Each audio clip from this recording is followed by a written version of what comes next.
Well, hi guys. I got in a wreck. Obviously. I hit a deer. I'm pretty sick. I've been sick. Kind of wanted to run through what happened. So I hit a deer. He was here on the side of my car. Then he jumped and landed on the hood. His butt was here, and then his head was there. He turned his neck and looked at me as he probably broke his neck, but I don't know much about what happened because I had my eyes squinted a little bit, just enough to see, just enough that I can drive. So obviously, do not brake and you'll be good. Or swerve. Definitely do not swerve. That is the worst thing you could ever do. And yeah, I stopped probably 800 feet away from the deer, and yeah, he popped the hood pretty good. The whole wheel bearing is pressed up against the tire, popped the headlight, broke something with the radiator because it was leaking fluid. Good Lord, I cannot talk today. And broke a whole bunch of other little things in there. Cracked the bumper, broke the bumper. I don't know what else there's to say. Popped that out. Definitely there's a difference. That should be laying down. And cracked this frame. So obviously they could take all that off towards the front and fix it. This headlight's good. This is slanted backwards. But yeah, that's it.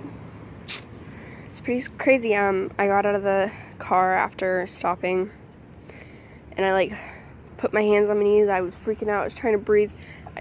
I really felt like I needed to be on ground, or homeland, whatever you want to say.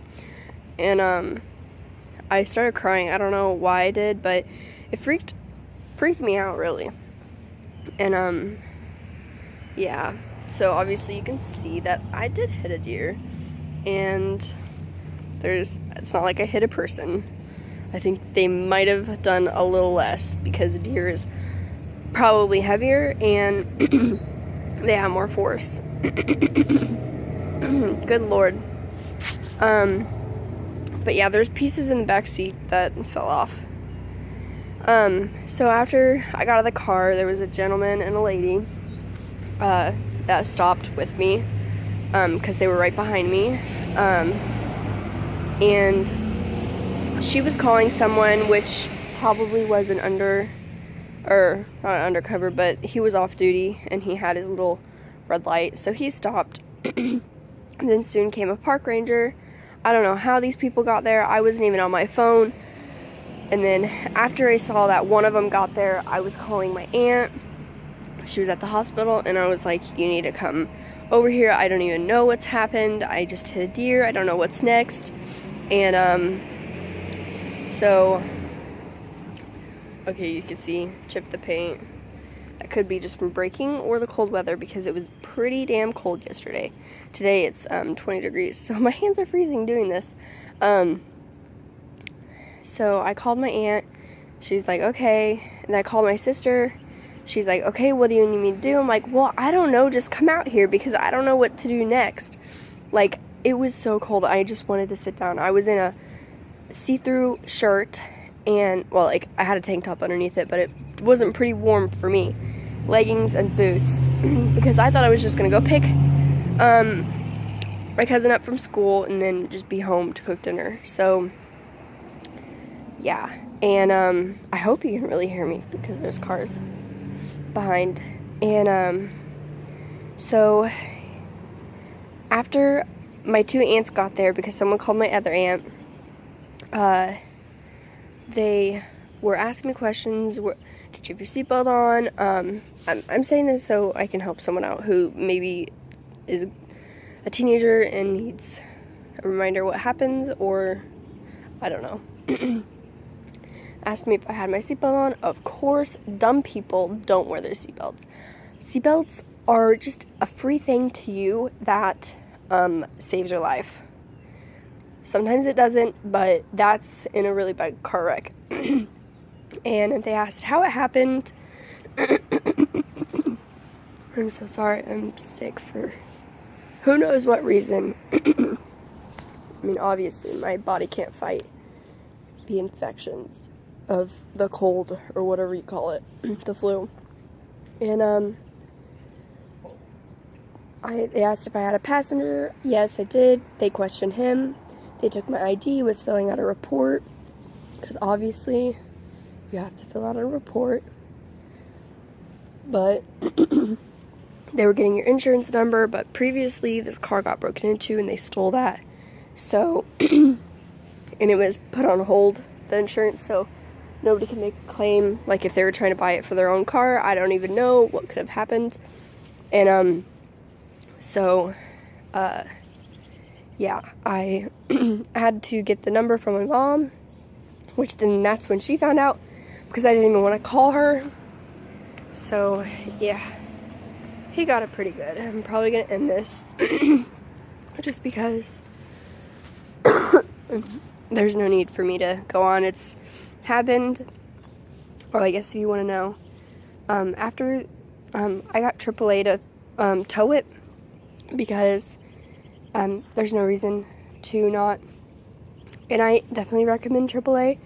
It's about $50 a year, and they do towing, free towing in a obvious mileage perimeter, like got to be within 100 miles.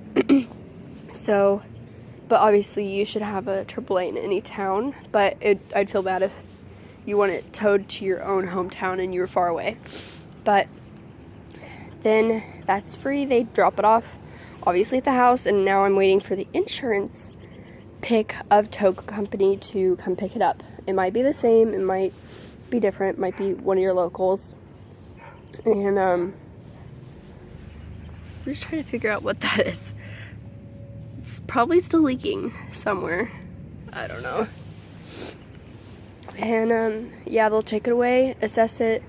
They'll do on-site assessing for me, because this was not my fault.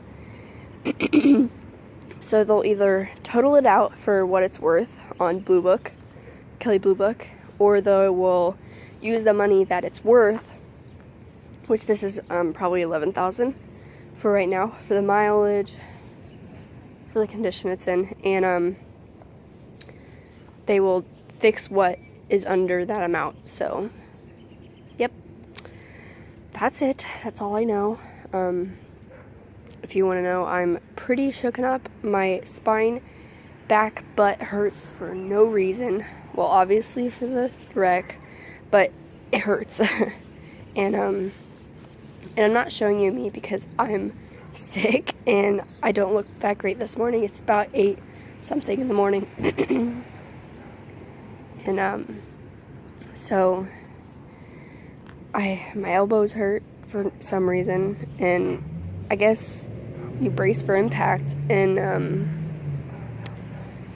yeah, I didn't even see it. I couldn't have slowed down, and obviously you shouldn't, but I couldn't even, I couldn't have done anything. It was probably a good 2 feet, which I could see through the driver window, and then all of a sudden he was on my hood. The zone I was going through was probably 50 miles an hour, but I wasn't going 50 because obviously there's no need to. If I have to get somewhere quick, then I will go that speed limit, but I always go 5 or 10 under. There's no reason. I mean, yes, you should go the speed limit, but this road, not a lot of people travel it, and it's safer to reduce your speed, especially in the conditions, which it was dusk, and I had sun somewhat in my eye. That did not prevent me from doing my job as a driver and safely getting through that street. It just came out of nowhere. I could see, but it was, I hope someone out there understands, it was still yellow, like the sun was setting. So, yeah, I don't know. Bye. This is my car. Yeah. Crazy. Thanks for watching. Bye.